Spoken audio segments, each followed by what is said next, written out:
Welcome Thank you. to the Stafford Historical Society. We always begin our meetings with a pledge to the flag. So if everyone would please stand if you're able. I pledge allegiance to the flag of the United States of America and to the republic for which it stands, one nation, under God, with liberty and justice for all. Please be seated. For those of you, and there's only one lady who doesn't know who I am. I'm Sue Briggs, and you are Donna Voorhees. Donna. Welcome, Donna. Thank you.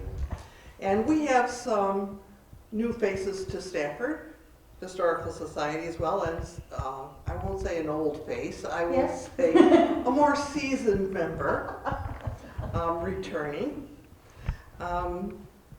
We wanted to have this meeting to talk about reinvigorating the Historical Society. This group was founded in 1982, and we had some firecracker people who started this group, and they did an awful lot for the community, to educate the community about our purpose and our history, and try to involve people in that. Were you there And- from the beginning? Was I? Yeah. No.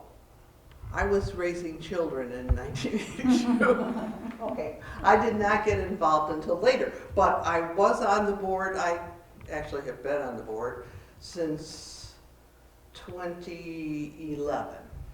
So a good time. But I was not involved in the early workings of the board, and it's too bad because it was pretty exciting. Not only did they have programs, they used to have programs across the street when that was the town hall. And when they built the new town hall, these ladies were firecrackers, and they convinced the town that there should be a room for a museum and an office for the Historical Society. And so we have the lovely museum that we have today, thanks to those people who had the foresight to do that. Our society has a mission statement. I looked it up, so I'm going to read it to y'all.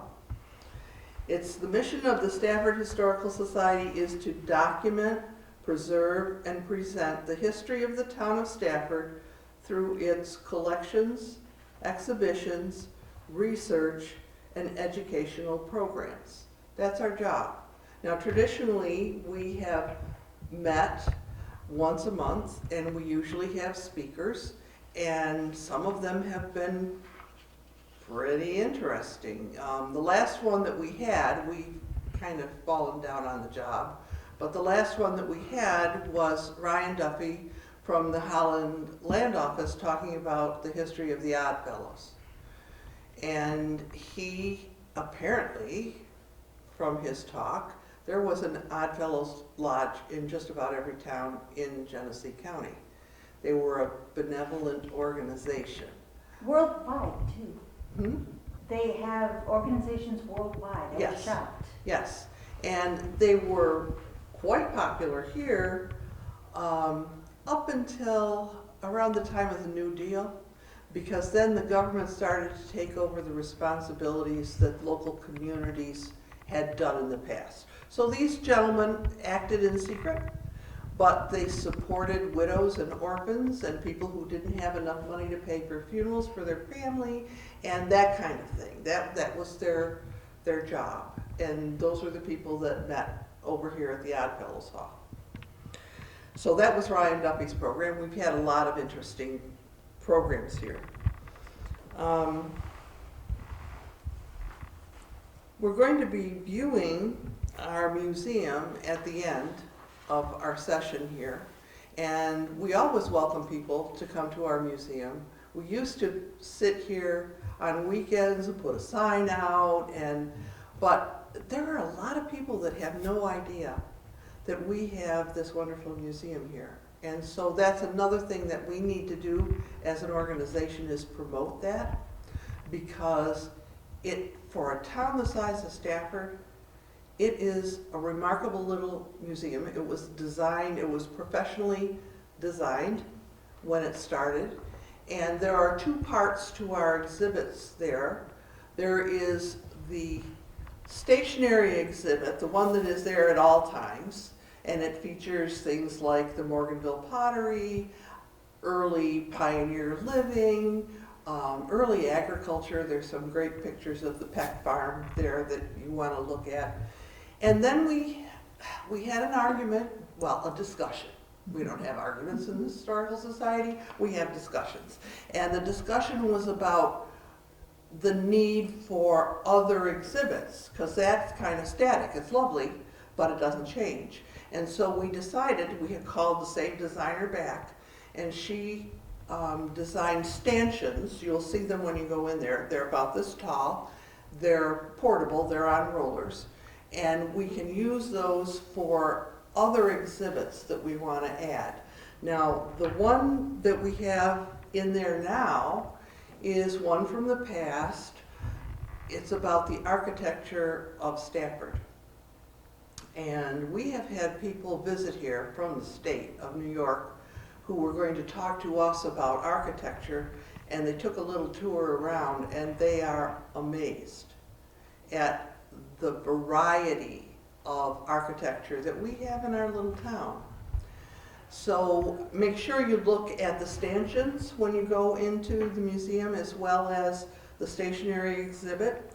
Now, Sandy was talking about this book, which they published, the Landmark Society of Genesee County published this book when my husband and I were very active members. And I think it's 88 that they published this book.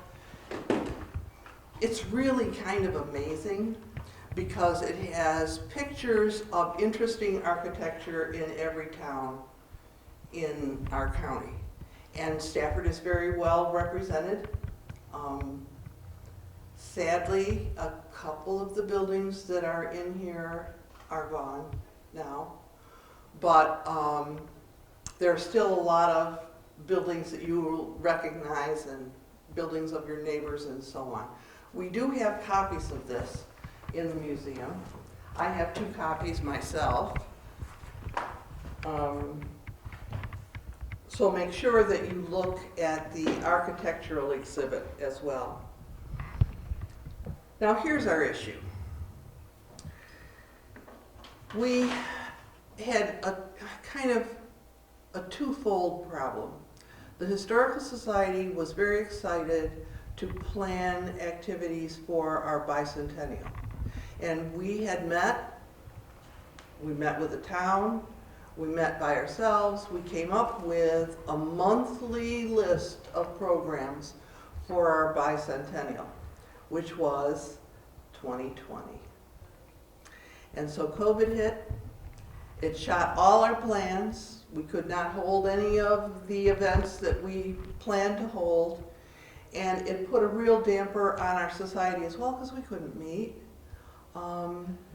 We had a lot of active people that we lost, not all for COVID, but let me just read you Grace Woodward, who wrote the history book that I keep referring to when I have questions. Grace Lehnan, Barbara Morris, Jean Ianni, Catherine Roth, Mary Waterman, Jim Owen, Tom Burns, Garth Swanson, and sadly Linda Call, who was the one person after COVID who worked tirelessly to keep us going. And when we lost Linda, there was really nobody to take her place and step up and do everything that she did. So in our efforts to kind of reorganize and revitalize this society, the first thing we have to do is we have to elect a board of directors. That's how our bylaws work. We need a board of directors. We have, we used to have more on the board, and we have done amendments so that now we only need 5 people on our board of directors. And I was hoping that we would have people here tonight who would be willing to step up and say, well, it sounds kind of interesting. I might be interested in serving. It's the board of directors that makes the decisions about the activities that happen.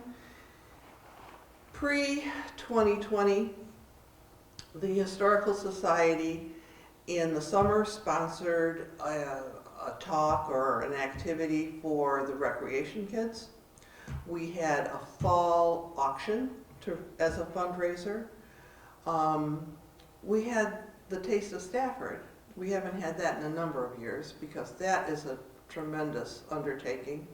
And Jean Ianni and Linda Call were the spearhead of that. And of course, we lost both of them. We have a scholarship that we give to a student who lives in Stafford. We still do that. We still do that from our treasury. Am I forgetting anything, Phyllis? What else do we do? Of course, we have our museum. I took a group of maybe 25 people through the museum in June. I got a call. It used to be, we had hours. We don't have hours now. If somebody comes to the office here, talks to the town clerk, welcome. And the town clerk calls me and says, have we got anybody that'll do a tour for these people? So I did do a tour for a group of women from Leroy. They're an artistic society. I don't know what their official name was. They were duly impressed. I was glad that they were duly impressed with what we had to offer. So that brings us to the issue of is there anyone here, or is there anyone that you know that you think would be a good candidate to be nominated to serve on the board of directors of the Historical Society? Okay, as yourself or as someone else? Self. Okay, We we will. have, who's taking notes? We'll take this down. We have two, did I see? Yeah, I had mentioned it a few months ago, and no, that was probably April, and I hadn't really heard much since then. Okay, and I don't know your name, and I'm sorry. And Hal Mitchell? Okay, Live on Sanders Road? Yes. I knew that you lived on Sanders Road, that's all I knew. I'm Yeah. very bad with names.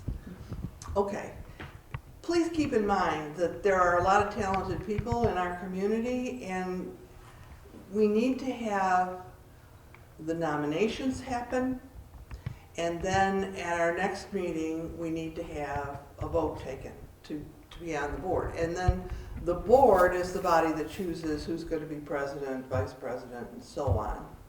And those people are selected from the board. There are also chairmen of different events, depending on how we want to go with that. Those don't necessarily have to be people on the board. And that's how we work. Also, we're taking names. We're taking names because we want to build up a contact list. I think it would be very easy. All the years that I was president of Stafford Garden Club, we just had an email that we sent out to everybody about the meeting and when it was and the details. Easy. And it's way easier than having a phone tree or anything like that. But we need better ways to contact people so that everybody knows. And there usually is something in the paper. I know it was on what's happening in Stafford. Thank you for doing that. I joined that because I wanted to see the video of the bear. But I've gotten a whole lot of information since I signed up for that. So I want to talk to you folks after about where we go from here. But I'd like for all of us to go into the museum and take a look around, even if you haven't been, or you have been in there. I want you to look especially at the architectural exhibit. And there's a great picture of the early Oddfellows in all their getup. I mean, these guys did not mess around. And then there, next to it, there is a smaller picture that would be members of the Oddfellows of my father's generation. You might recognize some of the people in that picture. So why don't we just, I'm gonna get shot if I don't tell you about this. I almost forgot, it's not on the agenda, sorry. Michael Eula, Genesee County historian, has written a book. And this is the only copy that we have, and we have to give it back to him because it's his copy, but it's Historic Chronicles of Genesee County.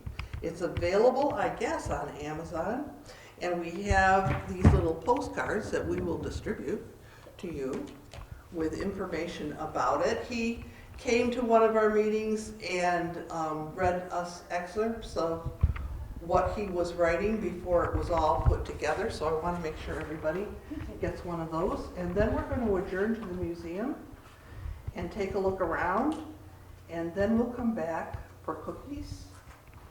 You don't want to miss the cookies.